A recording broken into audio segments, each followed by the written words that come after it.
Today we're going to talk about why your business has to be a purple elephant, what the heck that even is, and how it can absolutely change the way you look at what you do day to day to promote and run your business, and how it can help you explode. All right, that was a mouthful. Whew. Let's dive in.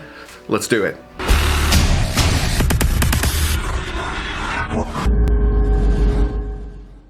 Hey, what's going on? My name is Dr. Ben Atkins, and if you are here for the first time, this is a channel where I talk about all the cool ways that I've been able to build a business that I can run from anywhere on the planet with just a backpack. And if you want to do it too, that's what we talk about most of the time. Now, if you'd like to get more of our content, click the subscribe button below this video and click that little notification bell. That's going to get you an alert so that you can be on top of the new stuff we release before anybody else sees it, which gives you an unfair advantage. All right, so today we're going to talk about why your business has to be a purple elephant. Now, before we get into this, what the heck is a purple elephant? Well, this is the way I always think about it. When I was little, there were circuses that would occasionally come to town. Now, you may be guessing that I lived in a smaller town growing up, so when a circus came to town, it was very, very cool. And occasionally, when I was at the circus, we would see elephants. Not occasionally, there would always be elephants.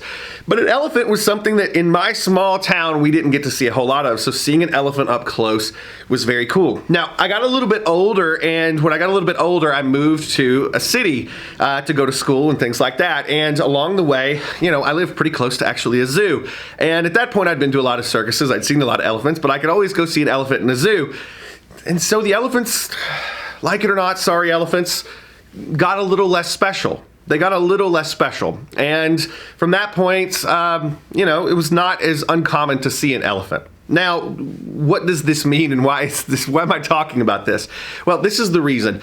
Most people out there, that's how businesses are. You know, you have a business, maybe you're a chiropractic office, maybe you run an online business where you're selling information, maybe you sell physical products. And if you look around, all of these other businesses kind of look alike because they're selling something similar. You know, you look at MLMs, they're all selling a similar product. The problem that's out there is it all starts to look like the elephant that you can go see every time you want. But what happens if all of a sudden, you know, you walk into the circus and one of the elephants out of the 5 or 10 that are there is purple?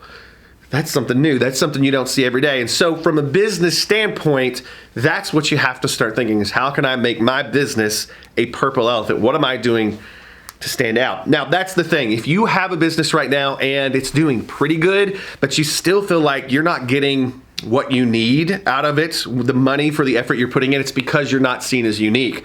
The most important thing that you can do is come out as unique. Now, being different, doing something a little different is going to make you less attractive overall to a large market, which may scare the crap out of some people, but it will actually make you more attractive to a small niche market. And here's what we want.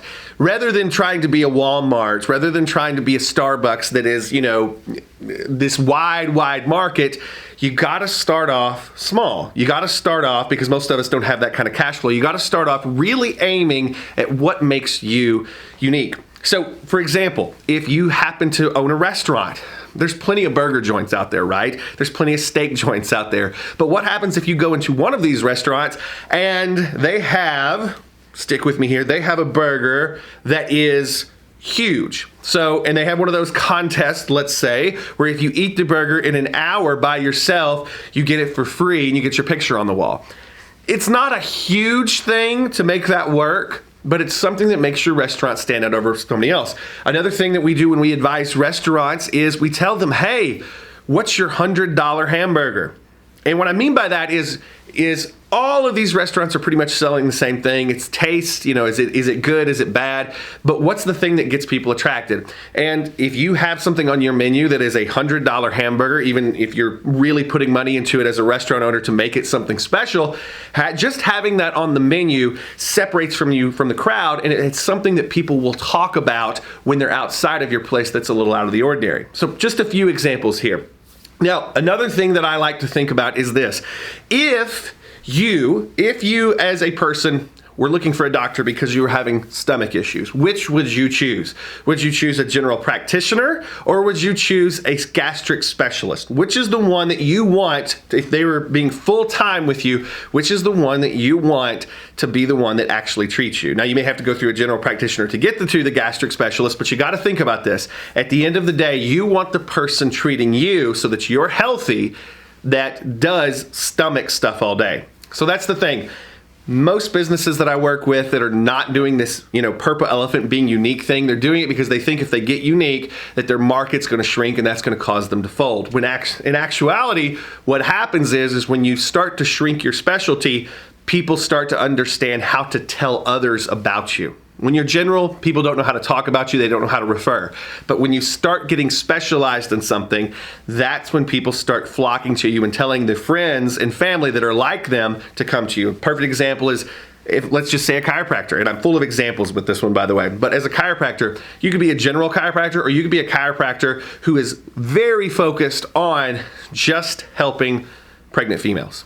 Now, at first, that may seem scary because you may think I'm going to lose out on some business, but overall, when you're that person and no one else is being specialized, all the pregnant females in the world are going to come to you. Well, at least in your local area. You get the idea. Okay, so some example brands of this that you may not think. Apple. Apple has a huge market. You would think they're a very generalized brand at this point, but they started out very much focused on helping artists. That was what Apple was about. Artists and people that were into specialized things. They knew they couldn't take the market away from, the PCs of the world at the time, so they got very focused on a specific audience. Once they nailed that audience, that's where they grew. Whole Foods. When Whole Foods first started, we didn't have the health craze that we have right now. There was a small group of people, but that small group of people that Whole Foods got initially that was very health conscious, those were the folks that told their other very health conscious friends, this is the place you got to go. And so they exploded. Now, the market has kind of caught up with them. They were set in place to be that unique thing. Okay, so finally, how do you find your uniqueness? I think that's the big thing here is, as a business, whatever you happen to be doing, that's the hard thing. I always say drill down 3 layers. So when I was a chiropractor, that was the key. Okay, I'm a chiropractor, but that doesn't make me unique. Okay, well, I'm a chiropractor who specializes in helping females between the ages of 25 and 35. That makes me a little more unique. My marketing gets more unique. The whole works gets more unique. Now, from that point, I am a chiropractor, this is 3 layers down, I am a chiropractor who specializes in helping pregnant females between the ages of 25 to 35. That marketing that I could put out there on the radio, TV, newspaper, all of those places makes me unique over anyone else. Now, it also moves some people out of my market because they're not for me, but it moves a lot more people in, and it makes me the kind of thing that people are going to talk about behind my back in a very good way. Okay, so I hope you enjoyed that. Like I said, I always think about it, what about this business makes them a purple elephant? What about your business makes you a purple elephant? What makes you stand out? I hope the examples, the points that we covered in this video can help you actually get to that. Okay, so if you enjoyed this video, make sure you click the subscribe button and the little bell on the side.